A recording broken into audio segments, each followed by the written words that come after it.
Keputusan Dewan Pimpinan Cabang (DPC) Serikat Pers Republik Indonesia (SPRI) Tapanuli Utara hadiri acara pelaksanaan pelantikan Dewan Pimpinan Daerah DPD SPRI Sumut, Kamis tanggal 23 November tahun 2023 kemarin di Hotel Saka Medan.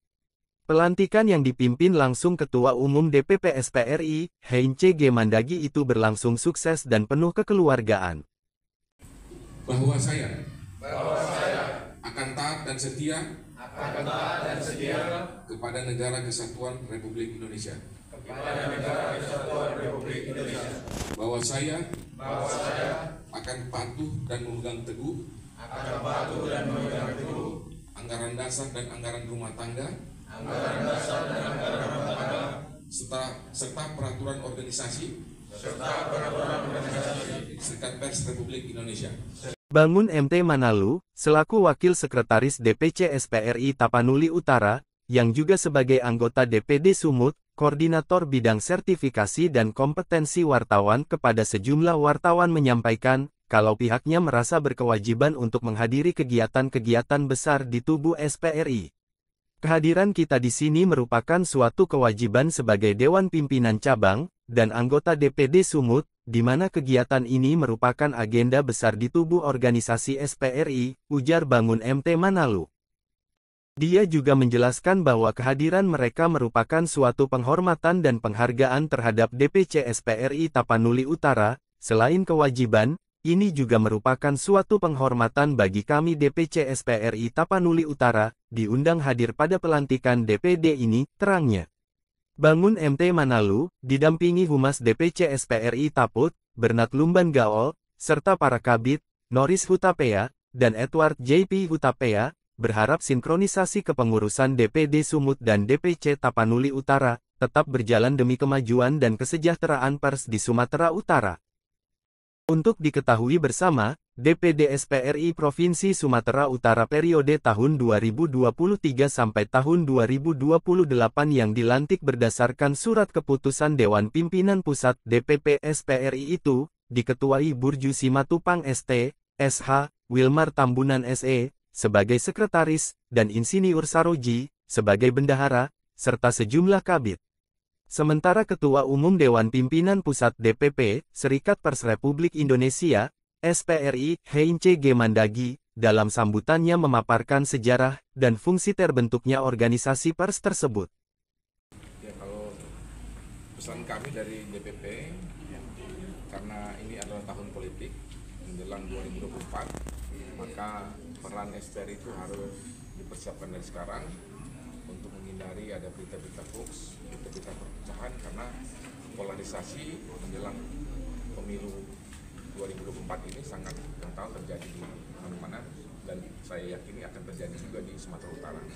Nah, SPRI Sumatera Utara memiliki komponen di beberapa kabupaten kota, itu harus disosialisasikan program bagaimana menghindari terjadi berita-berita hoax, berita-berita yang menciptakan perpecahan. Yang kedua, setelah dilantik ini saya berharap teman-teman DPD SPRI di Sumatera Utara membuat program-program iklan, kemudian membuat sertifikasi kompetensi wartawan lebih masif di seluruh provinsi, sehingga wartawan-wartawan jaringan SPRI ini seluruhnya bisa dinyatakan kompeten. Artinya bahwa sertifikat kompetensi itu bukan untuk bekerja sama dengan pemerintah dapat dalam rangka kerjasama iklan dan lain-lain, tapi bagaimana bahwa kita bekerja itu benar-benar diakui negara sebagai wartawan yang kompeten. Bekerja itu betul-betul kita menjaga kode etik karena kita sudah dinyatakan kompeten oleh negara. Itu pertama cara berpikir. Yang kedua, saya berharap DPD SPRI Provinsi Sumatera Utara mengawal, karena kami DPP sudah membuat laporan polisi terkait kasus yang melibatkan anggota Dewan Pers terkait statement tentang bahwa pelaksanaan sertifikasi kompetensi wartawan dianggap ilegal oleh LSP. Nah, kami sudah membuat laporan 15 dan sudah dilimpahkan ke Sumatera Utara di Polda. Semoga teman-teman di sini juga bisa ikut mengawal, karena kami di Jakarta tidak bisa setiap hari mengawal, mengawasi itu. Nah, sehingga teman-teman di DPD ini bisa melakukan itu. Itu Ya, inilah yang kami akan cek. Kemarin dari penyidik sudah datang ke Jakarta untuk melakukan pemeriksaan. Kami sudah di BAP. Nah, saat ini saya datang ke sini setelah pelantikan ini, saya akan menyempatkan diri untuk ke Polda, ketemu penyidik, menilai itu, konfirmasi sudah sejauh mana hasil penyelidikan dari pihak Polda Sumatera Utara. Oke Pak, mungkin ada tip Pak ya, bisa disampaikan Bapak sebagai background Bapak sebagai wartawan senior tentunya.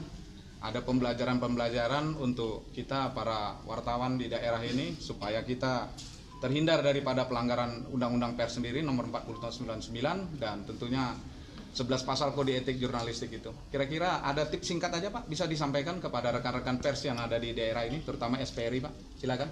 Ya, kalau tipsnya terlalu apa ya kalau saya bicara, tapi sebetulnya rambu-rambu kan sudah ada kode etik. Ya, wartawan sebelum menjadi wartawan dia harus pahami dulu kode etik itu.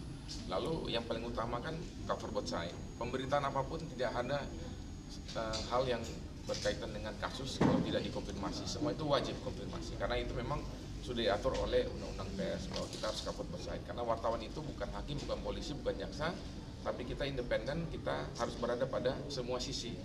Sehingga independensi itu akan memudahkan wartawan untuk menghindari terjerat kasus hukum yang dikriminalisasi dan lain-lain. Dengan Undang-Undang Pers bahwa organisasi pers termasuk wartawan di dalamnya itu harus independen.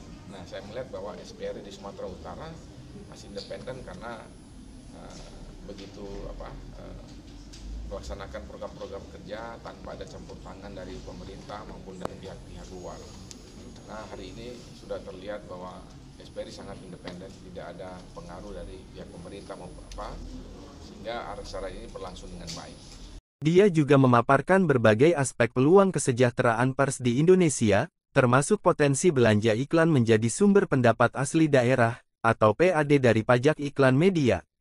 Selama ini, ratusan triliun belanja iklan nasional, atau biaya promosi barang dan jasa, produk perusahaan nasional melalui media massa hanya dinikmati oleh segelintir konglomerat media.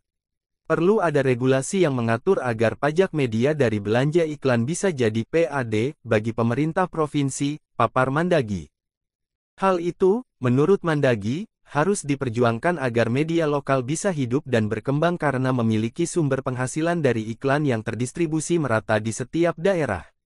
Sekarang ini kan hanya dimonopoli oleh media arus utama nasional. Bagaimana wartawan di daerah bisa sejahtera dan independen jika sumber utama penghasilan dari iklan tidak ada? Padahal ada potensi biar diraih jika pemerintah daerah membuat regulasinya, terang Mandagi yang juga menjabat Ketua LSP Pers Indonesia. Mandagi juga mendorong, pengurus Dewan Pimpinan Daerah DPD, Serikat Pers Republik Indonesia SPRI, Provinsi Sumatera Utara dapat berperan aktif dalam peningkatan kesejahteraan dan kualitas wartawan. Naskah akademis tentang potensi PAD dari belanja iklan harus segera disusun. Karena Serikat Pers Republik Indonesia SPRI Provinsi Sumatera Utara pernah menggelar diskusi media tentang hal itu. Harus ada tindak lanjutnya, tandasnya seraya menyebut selamat kepada pengurus DPD SPRI Sumut yang baru dilantik. Dari Kota Medan, Provinsi Sumatera Utara, reporter berita TV online Target Daerah.com melaporkan.